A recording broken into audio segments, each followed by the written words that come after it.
What's really going on with Iran?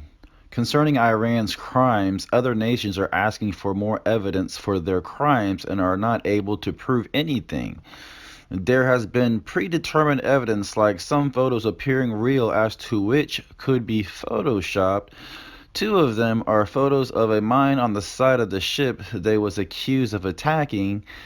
They were saying that they later returned to get one of the two mines that didn't blow up, as to which one of the photos not only revealing the mine, but also them returning for the other, as to which didn't make sense, seeing that if they are being accused, then why would they then go back for the other ones? They could get caught and, have more photos. I don't know. Is it really about Iran being such tyrants with no evidence at all? On Fox, Trump was saying the Iranians did it, and Mike Pompeo was saying they did it too. Also saying that they've been doing things for the last 40 days, that they have been escalating tensions by going after a variety of targets around the world. One of the targets that Mike Pompeo was saying mentioned was a car bomb that went off in Afghanistan, wounded 4 U.S. soldiers, killing 4 Afghans. But the Taliban claims they are responsible. But Mike Pompeo continues to say Iran.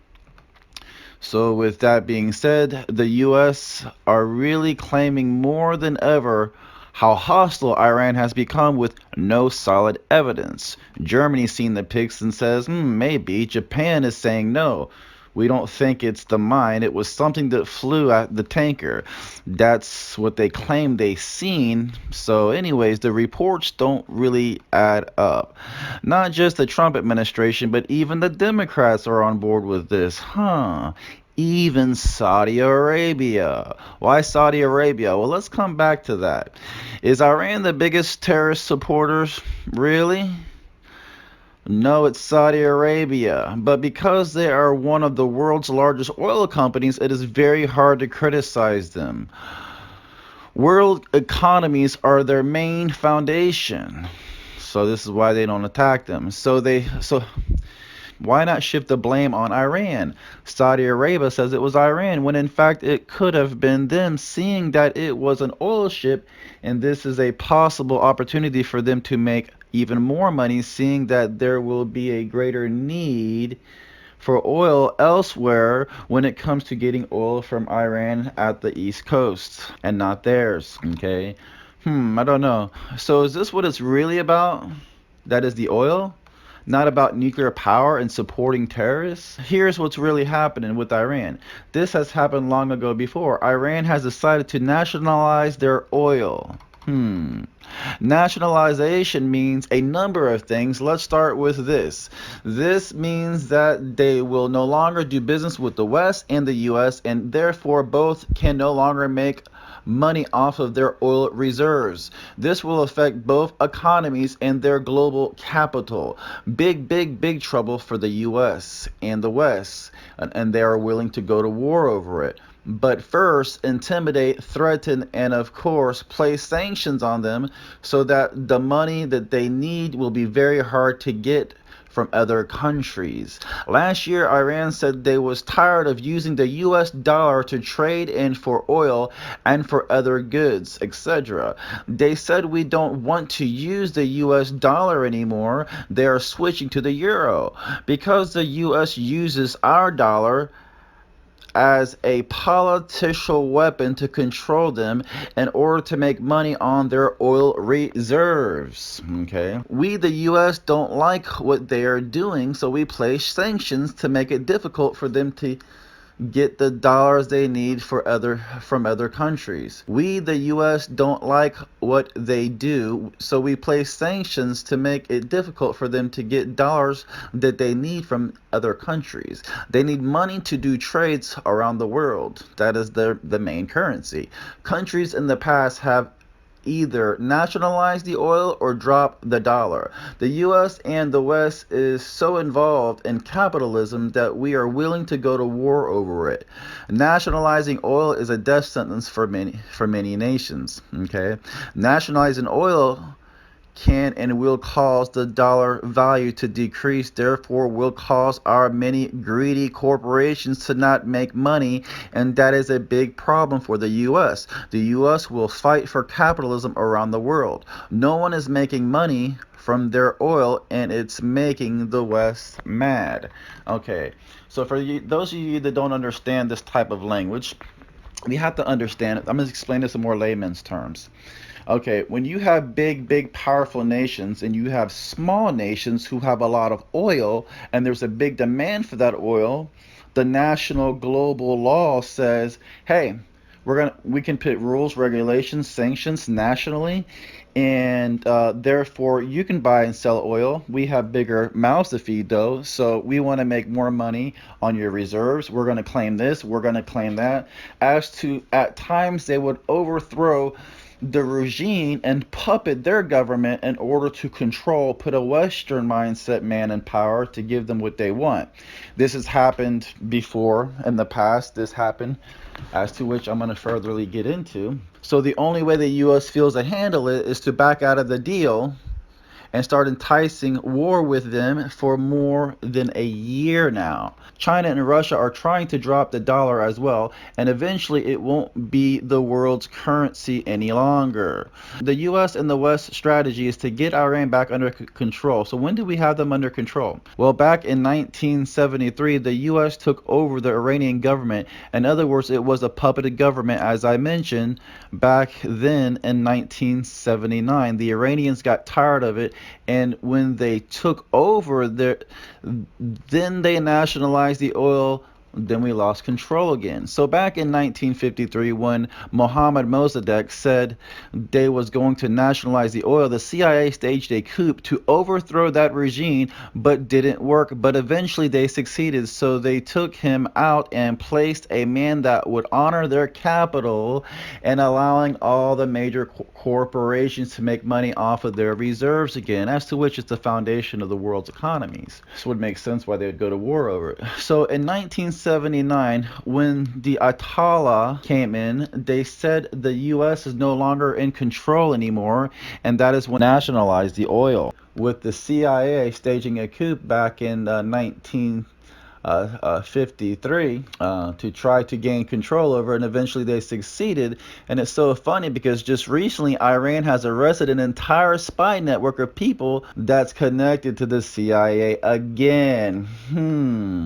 Anyways, I don't normally do reports like this, but I'm a Christian Bible prophecy preacher, and because Bible prophecy preaching has a lot to do with empires and governments at times, I'm required to step in and do additional research. And the only reason why I'm doing this research, well, how does this tie into Bible prophecy?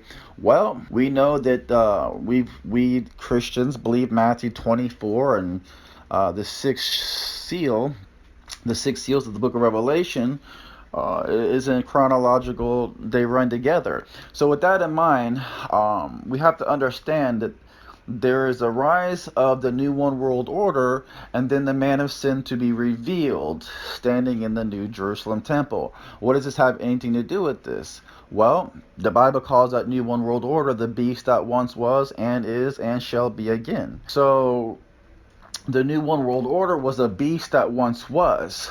It's a beast of nations coming together as one, and it's called the beast. Okay, when was this ever in power? Well, back in Nebuchadnezzar's day, he sees the entire all the armies surrounding the Mediterranean Sea, Libya, Syria, Egypt, all of them as one nation called Babylon. Well, the head of that nation was Iran, which was Babylon, which is the headquarters of Nebuchadnezzar. Okay, it's the beast that once was. So, Revelation chapter 13, and I saw a beast coming up out of the sea, having 7 heads and 10 horns, and upon his horns 10 crowns, and upon his heads the name of blasphemy. Verse 2, and the beast which I saw was like unto a leopard, and his feet were as the feet of a bear, and his mouth was as the mouth of a lion, and the dragon gave him his seat and his power and great authority. What am I saying? If you look at this beast, it's the same descriptive beast as Nebuchadnezzar, same nations involved. But here's a shift, verse 3. And I saw one of his heads as it were wounded to death, and his deadly wound was healed. What does it mean? I saw one of his heads as it were wounded to death, and his deadly wound was healed. Okay. If you go read farther down in Revelations, the 13th chapter, you said you'll see that they said that this beast had been wounded with a sword, a war, and did live. Okay, so not only did that happen with Nebuchadnezzar, but it's a repeat of something that could be happening here in the Middle East. What am I saying? Okay, if you go back to the head wound, and I saw one of his heads as it was wounded to death, and his deadly wound was healed, and then all the world wondered after the beast. All the heads of that beast still exist: Libya, Syria, Egypt, all of those except for one. That's Nebuchadnezzar, which his palace was in Iran. Okay, so there's only one of those beasts, one of those nations that don't exist. But according to this scripture, when you heal this head wound, when you heal this nation, it'll revive them all as one again. Oh, Jesus, you see where I'm coming for. And ever since Donald Trump's been in office, not that I'm blaming Donald Trump, I've been praying for him and support him, even though I didn't vote for him. But ever since he's been in office, there's been more talk about World War III like never been before. Those of you that follow my teachings, you know that I believe that we're in Matthew 20, the fulfillment of Matthew 24 and the six seals. They run chronologically in order. Okay, so with that being said, and with that in mind, that I believe we are approaching the fourth horseman of the apocalypse, which talks about a pale horse, which stands an imagery for nuclear destruction. It says, Revelation 6:7, and when he had opened the fourth seal, I heard the voice of the fourth beast say, come and see, verse 8. And I looked, and behold, a pale horse, and his name that sat on him was Death, and hell followed with him, and power was given unto them over the fourth part of the earth to kill with sword, and with hunger, and with death, and with the beasts of the earth. So we see that the rider on this horse takes with it the beast of the earth, the nations of the earth. Okay, what would cause all the world to come together with this beast? Well, you have to understand something, that there's two major economies that are on the platform here. As long as the American dollar is the world's currency, okay, that every dollar bill across the board is gauged off of, then in other words, as long as we're buying and trading with the nations, our economy is strong, even though we're our own superpower. What am I saying? What I'm saying is that because these things are taking place with Iran switching to the euro and eventually other nations will be totally independent from America, causing us to really lose the economy. As we know, the global dollar is already crashing across the board. You have this new one world order beast arisal system with everyone taking the lead of the new one world order. You can Google it with Iran. You can Google it with Russia. You can Google it with China, all trying to merge together. If you do the research, leaving America out. So basically, in a nutshell, Donald Trump is still standing up for America's economy and doing so, having no idea. So with that in mind, this is going to trigger a domino effect. So basically, we are going to war to defend what's left of our economy, and it's worth fighting for in the eyes of Donald Trump. So with that in mind, so are the other nations possibly. See, because you have to understand something. This is going to affect our economy. This has nothing to do with nuclear powers. For an example, if you look at Kim Jong-un, he's still buying uranium. He's still building nuclear weapons to this day, and they're not saying anything with him. Why? Because he cooperated with them eventually. But anyways, do your research, because I believe that this is the beast. This is a possible breaking of the fourth seal, and if that's the case, the breaking of the fourth seal is the birthing plantation for the new one world order. Why? Because if you read this next chapter in the book of Revelation, suddenly there's great persecution taking place against the saints, and I also believe against those who oppose this system. Okay, this is what everyone's been waiting for, right? World War III, to sabotage the whole system, right? To say it's not working anymore. We need a new one world order. That's what it's all about. Let's face it. I believe the Lord has shown us something here. If we can open up our eyes to what the Spirit is saying here. The beast that ascended once was and shall be again. Who can make war with the beast now? Right? And it says in Revelation 13, chapter verse 4, and they worshiped the dragon, which gave power unto the beast, and they worshiped the beast, saying, who can make war with it now? In other words, but the point is, it says that one of his heads was wounded unto death, and his deadly wound was healed, right? This is a repeat of the destruction of Iran.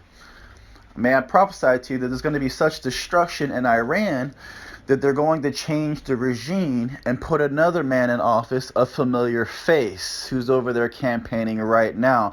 I'm going to leave that alone for right now. Read between the lines. Revelations chapter 13.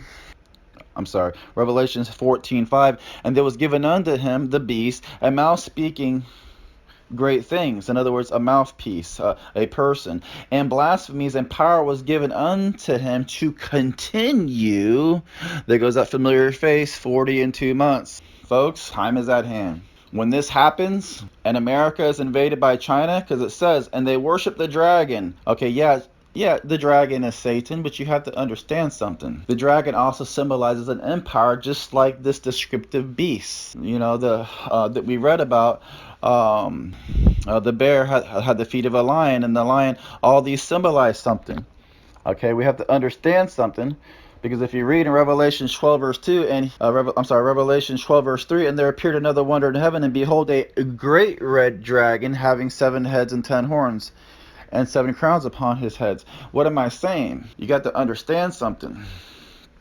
That when this happens and it all fails, China and other nations are going to step in and bring about this economy. Eventually, there's a reason why they want to drop the dollar. Eventually, they're going to get what they want, and they're going to revive it and leave America out, and America's going to be the biggest persecuted country of them all, along with Israel. And that's what's going to birth out the great tribulation, saints, known as the man-child, during the great persecution that's coming about us, about this system that Trump is fighting against. Keep him in prayer.